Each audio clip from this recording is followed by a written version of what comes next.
Hi there, my name is Alex Lefebvre. I live at 853 Zemlock Avenue.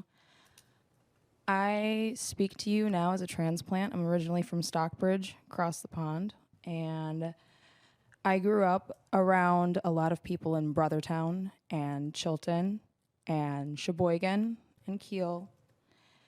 And I think that the only thing I'd like to speak on today is the adult mind's ability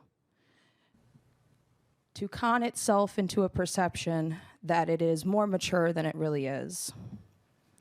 I think if we're going to sit here and talk about community and talk about family, and especially strong words like advocacy, I think it's important to remember that the backbone pillar of a community is standing up for the weakest in that community.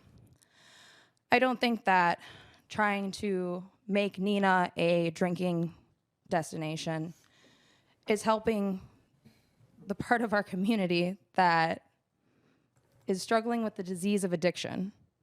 And I especially think that it is folly to pretend like it does not exist. I don't know if I'm necessarily for or against the DORA at this moment. However, I do realize that there is some serious education that needs to be happening in this community because we're a little too concerned with when and where we can drink instead of putting up cameras outside the church where a food pantry is being violated, or hearing about someone who just stood here and spoke about someone who passed because they were houseless.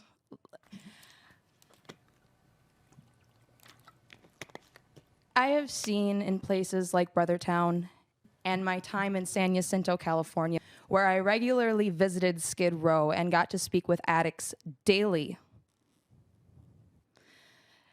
And I think that the priorities of Neenah need to be redirected in the terms of harm reduction and a proper education. Thank you.